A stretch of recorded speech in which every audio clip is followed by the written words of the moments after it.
Hello and welcome back to the Daily Dog Walk. In this episode, Katie starts telling the story of her childhood, the impact of her father's behaviour on their family, and the ripple effect that's lasted into her mum's final year. Let's go to Katie and let her tell in her own words. So thank you for coming on to the podcast. I really, really appreciate it and sharing your story. Why did you want to come onto the podcast? But it started in that conversation in Tesco, Yeah. which we talked about last time. Yeah.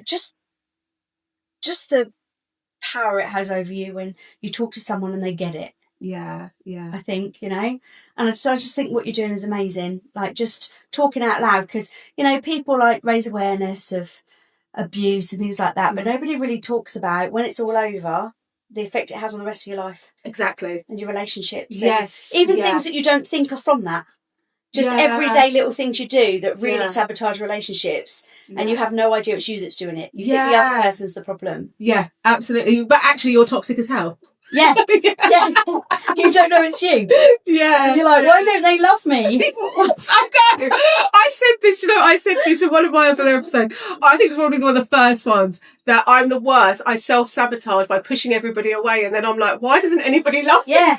I know, and you don't realise you're the one doing it. Yeah. So I think, just talking out loud about it. So I think anybody that has an experience and has a perspective on it should talk out loud, because then somebody out there will go, oh my God, yes, that's what I do. Yeah. And then you can recognise it and you can change it. Yes, absolutely. And also, it kind of is normal. Yeah. It's more human than anything to have these experiences. I know. That's why I love. We talked before about Jessica Taylor, Dr. Taylor, and the work she does, because so many women, especially women, are misdiagnosed with all these mental health conditions. Yeah, yes. And actually, what they're going through is a completely normal human response to trauma. Yeah. Yes. And like there's nothing wrong with you. What you're going through is normal. Yes. So just anything to get that out there and make people feel less alone. Yeah. Thank you for that, because that was why I started the podcast. Exactly that. I echo that.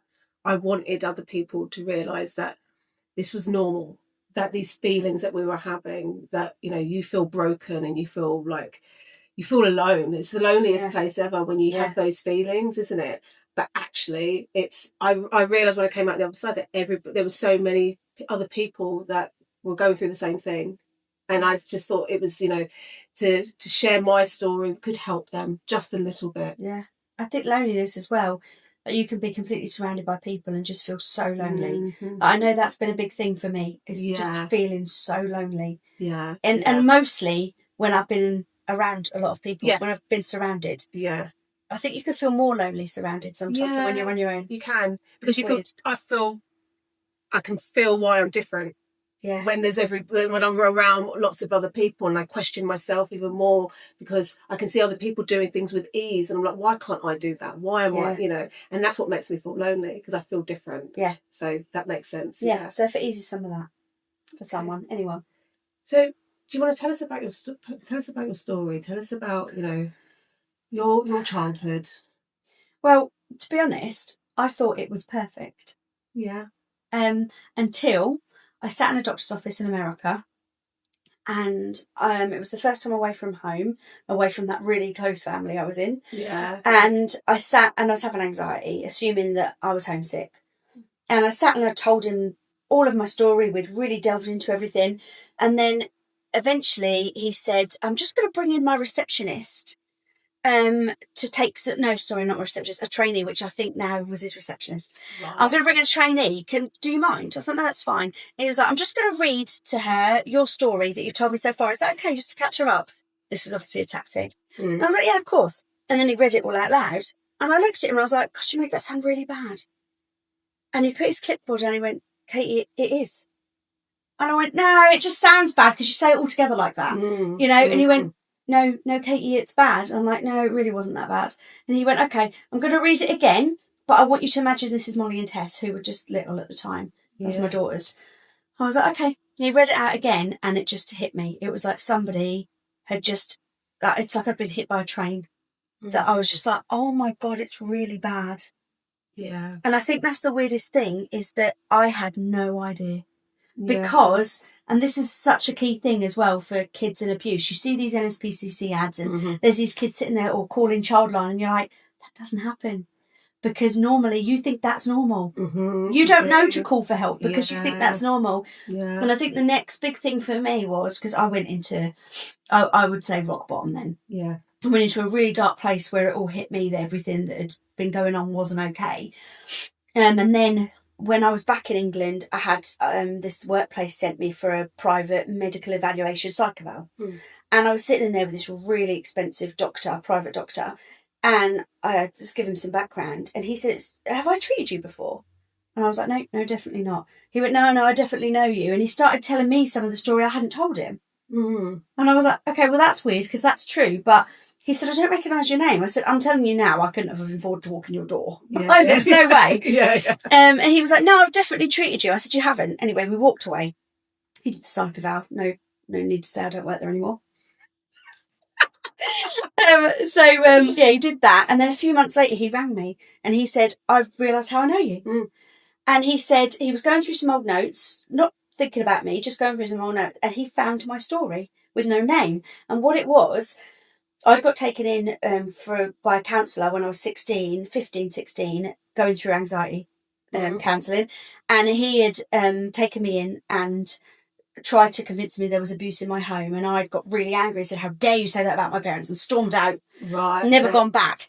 And what they've done is they'd used me as a case study in Suffolk for training doctors on or psychiatrists on children in abuse that have no idea they're in abuse.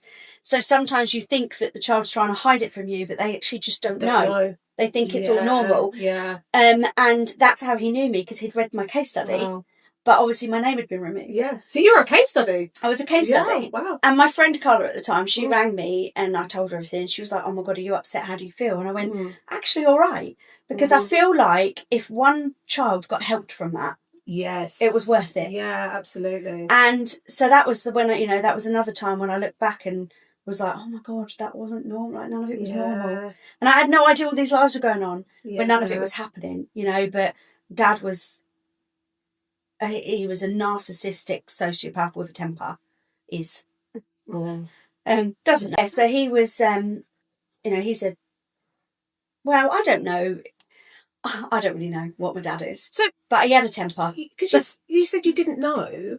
So, what was the feeling like back then at home? So I thought, back then, we lived in we just had a lovely life. We grew up with, my dad had a successful business. We had quite a bit of money. We were spoiled. We were always bought everything anyone wanted. Yeah.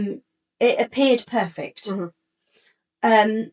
So that's what I thought. And when somebody tried to say, oh, there was abuse, I was horrified. Yeah. Anyone would say that. And I actually really defended them. I remember going home and telling Mum and Dad, who wouldn't believe what they said. And Dad was like, good girl for defending us. But behind the doors, my dad, he was a bully. Yeah. He was violent if he didn't have control. I mean, my sister will say, and she does say, that there was violence when we were smaller, but I don't remember any of that. I remember my dad always being the gentle one, the fun one. Right, okay.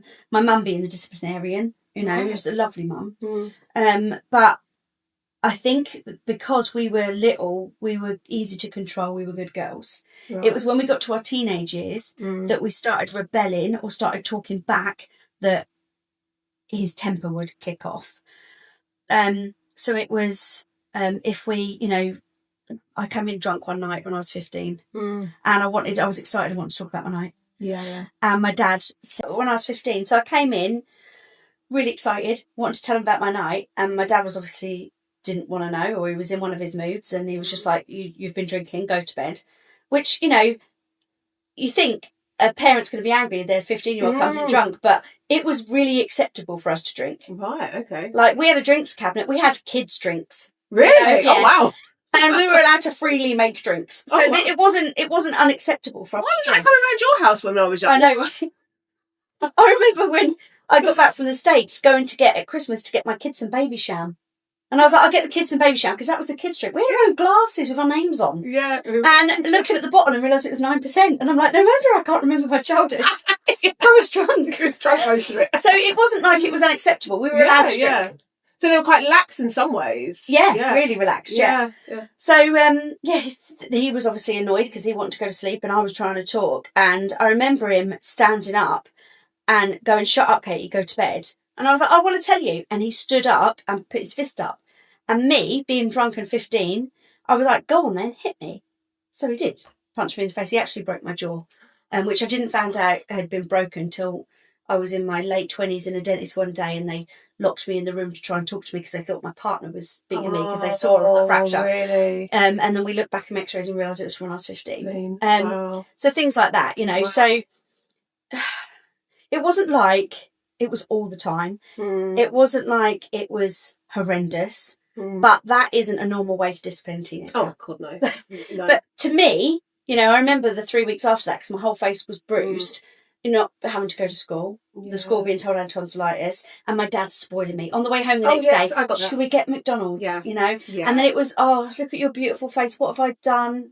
Oh, and then it turned from, "Oh my God, I'm so sorry. Look at my beautiful girl. What have I done to you?" to then, "Oh, you silly bugger coming in and starting on your dad like that," you know, and turning it around so it's to your me. fault. Yeah. And then it became a family anecdote that was told at parties or when people come over of this funny time Katie come in when she was drunk and 15 and tried to get me to hit her. So so it was also normal. Right. It was me. Yeah. My bad behaviour got Dad to kick off. Yes. I remember my mum having to drag me screaming from the room while I was trying to fight back because I was a teenager, and her trying to get me out. My sister got it the worst, definitely. I've had, that was the only time I remember getting a direct punch because I was really good at talking my way out of situations. Yeah. Was you scared of your dad? Oh, absolutely. Right up until maybe my 30s, maybe when I got back from the States and I'd had a lot of therapy, is the first time I wasn't. But up until that point, yeah, well into being an adult, because he wouldn't keep his hands to himself even when I was pregnant. Really? I remember arguing with him when I was pregnant and him getting hold of me from behind and physically kicking me out of the door and my big pregnant belly falling over the planters outside because I disagreed with him. So, yeah, I was scared of him. I'm not now. But that takes a lot. Yeah. A lot of work. And my sister still is. She's got to be nearly 50 next birthday. And she's definitely still in that. Yeah. But yeah, I mean, growing up, we were scared.